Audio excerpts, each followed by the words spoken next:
Das Radikal.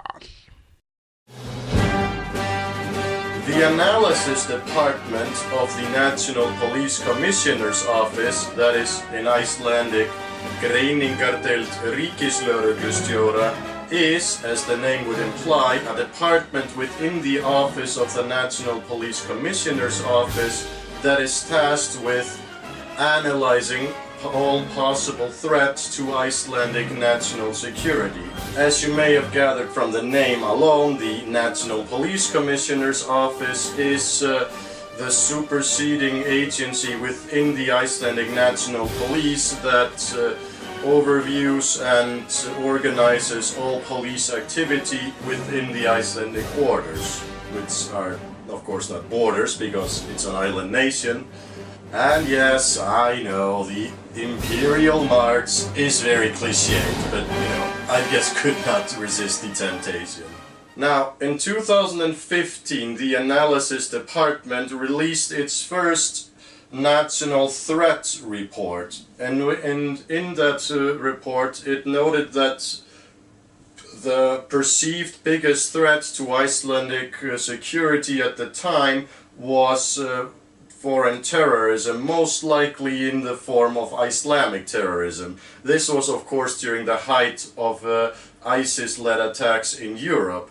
However, now it's 2018 and ISIS has been pretty much bombed into oblivion, so the Analysis Department now lists organized crime as the biggest threat to Icelandic society as of now.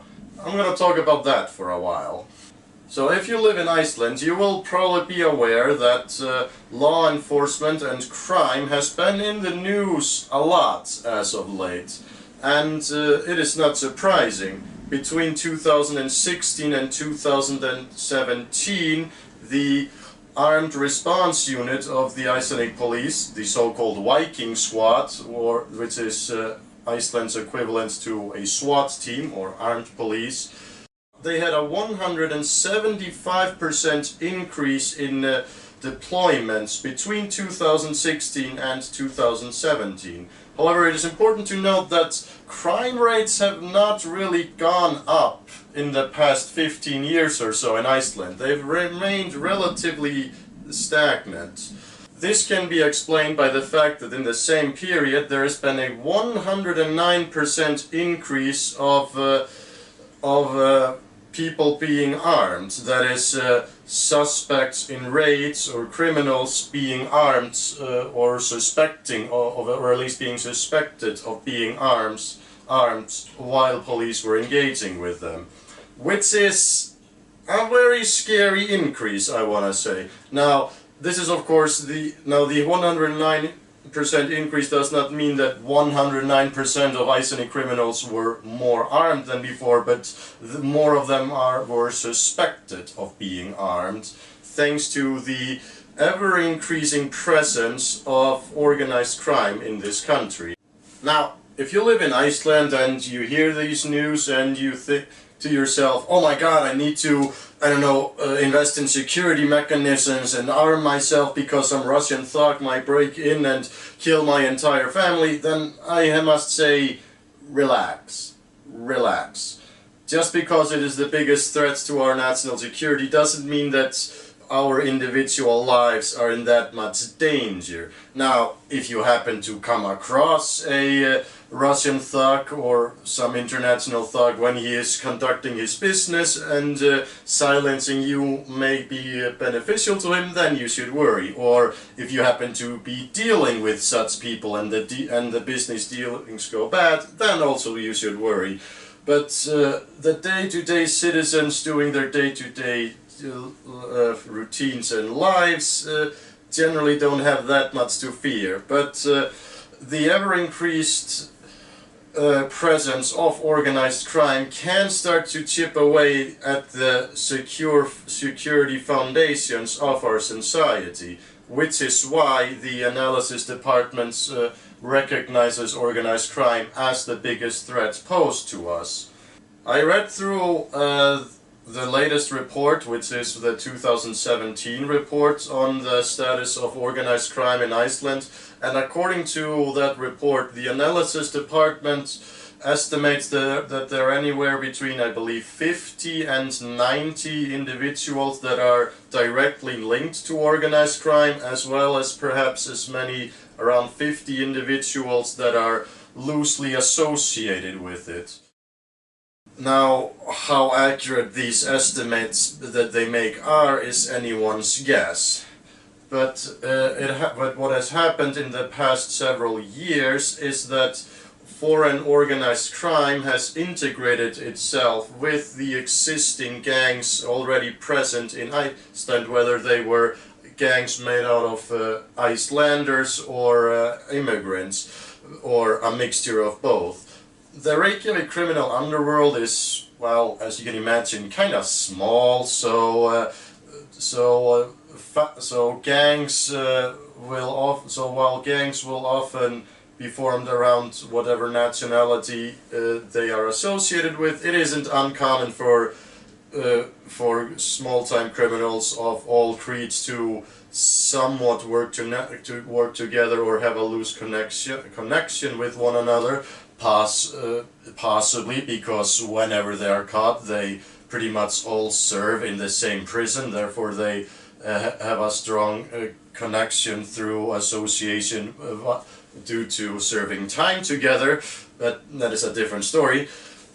My point being is that Icelandic crime isn't that much more different from what it was 20-30 years ago. It is now simply a minor cog in a much larger international wheel of crime. And yes, there is an alarmingly ever higher rate of criminals arming themselves, either to protect themselves against other competing criminal elements, or worst case scenario, to protect themselves against law enforcement and or possibly silence or threaten civilians that by their mere presence, you can say, threaten their way of life. It makes, of course, sense when you have a higher percentage of the crime component being armed and perhaps willing to use such arms, even with deadly intent. So it makes sense in that sort of scenario that police would escalate equally and arm themselves appropriately. Now this, of course, is disturbing to most normal citizens who don't feel safe, you know, knowing that the citizens that are the police, but are still just regular citizens, have weaponry that is designed to kill when used in such a manner. So I can understand people being worried about that, and of course because of that we're having a lot of discussions as of late in Iceland regarding how we should proceed from here. Should all police be armed, and should there be maybe a civilian review board to, well, review the arms actions of the police to make it, well, harder for them to, say, go rogue or use their guns excessively. But we are, in Iceland, currently seeing our criminal underworld evolving into a much more aggressive form, a form where again people are more likely to be armed, more likely to have military training from foreign countries, and having the will and possible will and definitely know-how to cause a lot of harm if they choose to do so. How the Icelandic police will deal with these issues in the coming years is anyone's guess. Now, in the summer of this year, the police in Iceland, Netherlands and Poland, perhaps other countries, I don't really remember, took part in a very large operation, one of the largest operations undertaken by the Icelandic police, that I am aware of at least, that took down international gangs that had, well, organization in all said 3 countries, if not more.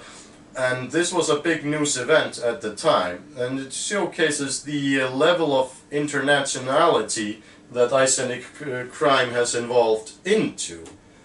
I guess that the overarching theme or lesson of this video is that, well, as Icelandic crime evolves into a more heavily armed, hard-hitting form, the Icelandic police evolves in a similar manner, being more armed, more organized, and much more involved in international anti-criminal activity.